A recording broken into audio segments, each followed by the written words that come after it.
Hello students, so our experiment is to determine the enthalpy of neutralization of a strong acid HCl with a strong base. So theory part is a neutralization reaction involves the combination of H positive ions furnished by an acid and OH negative ions furnished by a base, evidently leading to the formation of water molecules. Since the reaction envisages bond formation, therefore this reaction is always exothermic, means heat release करेगा. Enthalpy of neutralization is defined as the amount of heat liberated when 1 mole of H positive ions furnished by acid combined with 1 mole of OH ions furnished by base to form water, right? So here, तो जैसे H positive acid को और base को हम react कराते हैं तो उसमें H पॉजिटिव आइंस और OH आइंस जब रिएक्ट करके वाटर फॉर्म करते हैं, so this is an exothermic reaction और इसी को हम बोलते हैं एंथैल्पी ऑफ न्यूट्रलाइजेशन, जो हीट रिलीज होती है. So delta this H means neutralization is known as enthalpy of neutralization. So if both the acid and the base are strong, then for the formation of 1 mole of water, always a fixed amount of heat, that is 57 kilojoule per mole. So this is the exact value जो आएगी, right. So last में हम percentage error भी calculate करेंगे, उसमें ये exact value use करेंगे. 57 kilojoule पर mole is liberate. So if any one of the acid or the base is weak, or if both these are weak, then some of the heat liberated is used for the ionization of the acid or base, or both of them as the case may be, and the amount of heat liberated is less than 57 kilojoule per mole. So strong acid और strong base के case में always 57 kilojoule पर मोल energy release होगी. हाँ, अगर उनमें से कोई strong acid या weak base है, so it is always less than 57 kilojoule per mole. Then next is the material required.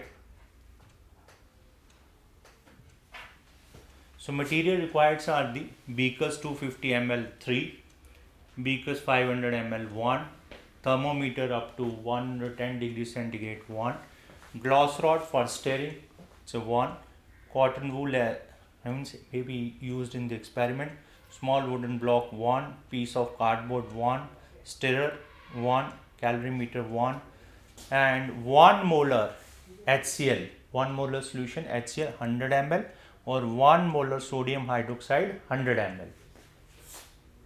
So ये उतनी क्वांटिटी है जिसको हम यूज करेंगे for the neutralisation reaction. Now what is the procedure for this to do this experiment? So determination of enthalpy of neutralization. So इसका क्या procedure रहेगा? Take 100 ml of 1 molar HCl solution in the calorimeter, that is the beaker, जहाँ पे हम ये दोनों solutions को mix करेंगे और heat of neutralization find out करेंगे. So that instrument that basically is known as the calorimeter, or here we are using the beaker and cover it with cardboard. If another beaker of 250 ml capacity, take 100 ml of 1 molar sodium hydroxide solution. तो एक beaker में हमने 100 ml HCl ले लेना और दूसरे beaker में 100 ml sodium hydroxide solution ले लेना. Note on the temperature of both the solutions, which is likely to be same, let it be T1 degree centigrade. So ये precautions हमने रखने हैं कि ऐसा क्यों.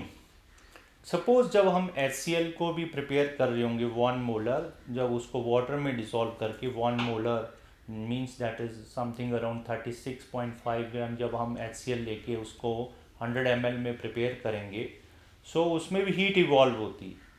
और जब सोडियम हाइड्रोक्साइड का सोल्यूशन प्रिपेयर करेंगे 1 मोलर, उसमें भी हीट इवॉल्व होगी. वो हीट यूज़ नहीं करनी हमने क्या करना है, पहले वो जो हीट इवॉल्व हो रही है दोनों को सेम टेम्परेचर पे उसको लाना है, राइट. वो जो सराउंडिंग का टेम्परेचर है तो वो उस पर हमने दोनों का सेम टेम्परेचर लाना है, राइट. पहले दोनों को सेम टेम्परेचर पे रखना है, फिर उसके बाद में जब सेम टेम्परेचर आ जाए that will B T1 degree centigrade, right. So pour 100 ml 1 molar sodium hydroxide solution into the calorimeter containing 100 ml of 1 molar HCl solution.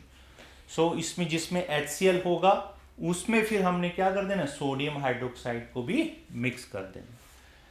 Then mix the solution by stirring and note the final temperature of the mixing. Let it be T2 degree centigrade. तो जैसे ही mix करेंगे तो reaction होगा, H positive ions और OH negative ions react करेंगे, heat evolve होगी, exothermic reaction होगा। तो क्या होगा, उस सॉल्यूशन का टेम्परेचर राइज होगा, राइट, टेम्परेचर राइज हुआ। टेम्परेचर राइज हुआ मीन्स रिएक्शन जो है हीट छोड़ा, means reaction is exothermic, right. तो वो टेम्परेचर नाइट हम जो राइज है हमने थर्मामीटर से नोट करना है, and that will be T2 degree centigrade temperature, okay. Initial वाला T1, फाइनल वाला T2 degree centigrade. Now calculate the enthalpy of the neutralization, right. So इसमें हम कैसे करेंगे, so note the rise in temperature of the mixture which in this case is T2 minus T1 degree centigrade, जैसे हमने बोला अभी।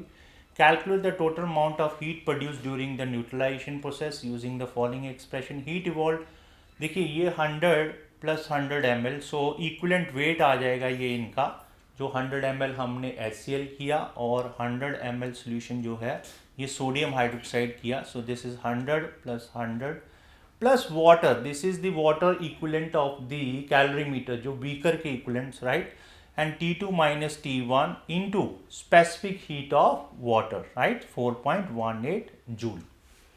So ये आ जाएगा, so W is the calorimeter constant। तो यहाँ हम इसकी approximate values लेंगे, why, because there are number of heat losses during this measuring process. Finally, calculate the heat evolved when 1000 ml of 1 molar HCl is allowed to neutralize with 1000 milliliter of 1 molar sodium hydroxide. So this quantity would be 10 times the quantity of heat evolved in step 1. तो finally हम ये भी calculations अभी हम करेंगे, तो उसमें ये पूरा इसमें calculate करके बताएंगे कि 1000 ml के लिए कितना heat चाहिए, right? So express the quantity of heat evolved in kilojoule per mole, right? So in the lab we have to take care of the following things as a precautions while performing the experiment, that record the temperature carefully with the help of thermometer graduated up to 0.1 degree centigrade. Then measure the volume of hydrochloric acid and sodium hydroxide solution to be taken for the experiment carefully, because यहीं से reading हमारी perfect आएगी. Proper insulation should be made between the two beakers to avoid means the heat losses. जितना heat losses कम रहेगा, so इतना जो है हम better हमारा experiment होगा, correct readings आएंगी. Avoid unnecessary and excessive stirring to prevent heating due to friction. So ऐसा नहीं कि हमने उसको mix करने के लिए stir ही करते रहना, क्योंकि क्या हो जाएगा, उस friction से heat हो जाएगी, तो वो ये heat जो है उस जो हमें एक्सपेरिमेंट की रीडिंग्स में भी ऐड हो जाएगी, उसे ज़्यादा स्टीयरिंग नहीं करना है, right. So these are the precautions we will take by performing the experiment. Now let us move to the lab and perform the experiment. चले स्टूडेंट्स, हम एंथैल्पी ऑफ न्यूट्रलाइजेशन करने जा रहे हैं। Enthalpy of neutralization between 1 molar sodium hydroxide solution and 1 molar HCl solution. So हम क्या करेंगे, 1 molar 100 ml बनाने के लिए, 1 मोलर सोडियम हाइड्रोक्साइड बनाने के लिए हम 4 ग्राम जो है 100 ml वॉल्यूम में डाल देंगे, राइट। ये 4 grams of sodium hydroxide in 100 ml, तो ये हमारा 1 मोलर सोडियम हाइड्रोक्साइड सोल्यूशन बन जाएगा। 1 molar sodium hydroxide solution prepare हो जाएगा 100 ml, क्योंकि हमारी जो क्वांटिटी रिक्वायर्ड है 100 ml तक है, तो हमने 100 ml बनाने के लिए 4 ग्राम इन 100 ml of volume of solution, ये हमारा 1 molar sodium hydroxide solution prepare हो गया। सोल्यूशन तो अप्रॉक्सीमेटली 3.6 ml जो है हम 100 ml में सोल्यूशन में प्रिपेयर करेंगे, तो ये हमारा 1 मोलर HCl सोल्यूशन प्रिपेयर हो गया, राइट। सो हम ये 2 सोल्यूशन हमारे प्रिपेयर हो गए, जिनका हम heat of neutralisation find out करने जा रहे हैं। 100 ml 1 molar HCl, 100 ml 1 molar sodium hydroxide. अब हमने चेक करना है कि इन दोनों का टेम्परेचर सेम होना चाहिए, इन दोनों का टेम्परेचर सेम होना चाहिए। तो हम पहले इन दोनों का सेम टेम्परेचर, पहले इन दोनों को सेम टेम्परेचर पे लाएंगे, फिर इनको मिक्स करेंगे और फिर जो टेम्परेचर राइज होगा वो हीट ऑफ न्यूट्रलाइजेशन होगा between sodium hydroxide and HCl, right. तो आप पहले हम इनको सेम टेम्परेचर पे ले आते हैं। HCl सॉल्यूशन का जो टेम्परेचर आ रहा है वो 15 डिग्री सेंटीग्रेड है।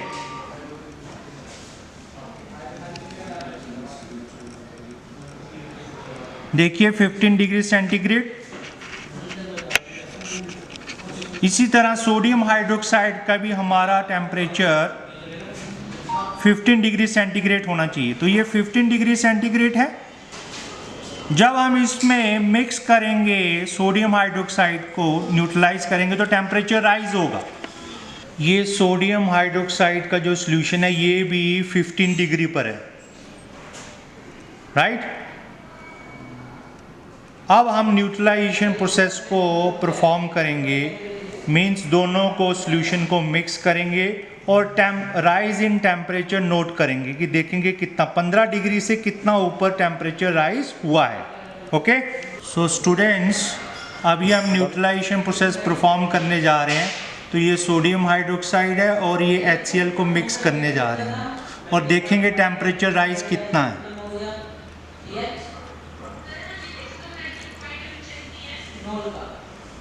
सो देखिए टेम्परेचर राइज हुआ है, you can see the temperature rise. Temperature जो है 18 डिग्री आ गया है, 3 degree rise in temperature. You can see the rise in 15 degree से 18 डिग्री जा रहा है। टेम्परेचर जो राइज जो है वो 18 डिग्री हो गया है।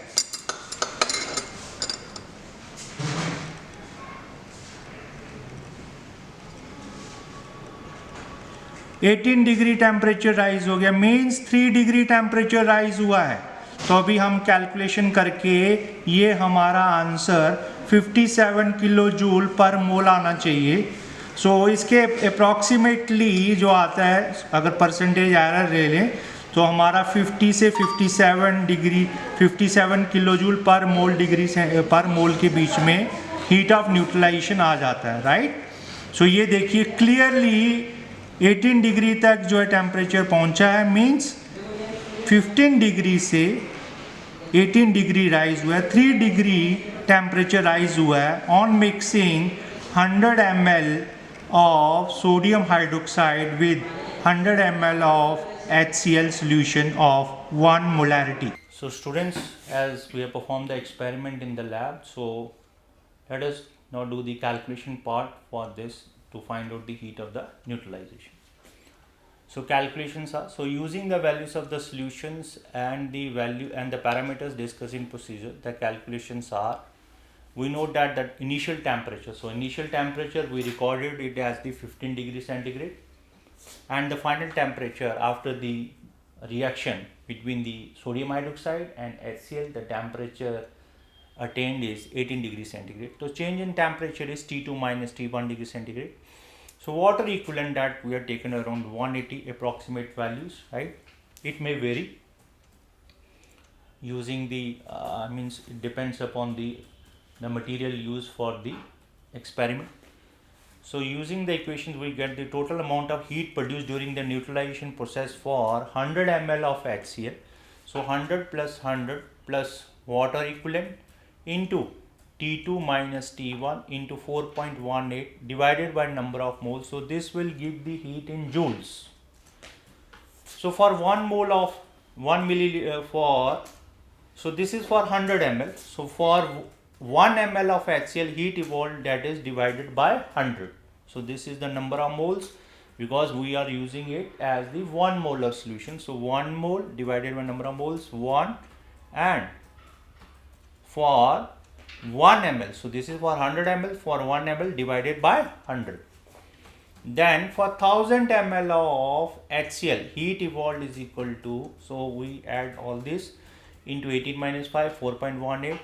So for 1000 ml, so into 1000, so 100 का ये है divided by 100, तो 1000 के लिए into 1000 से हमने multiply कर दिया. So this will again in the joules.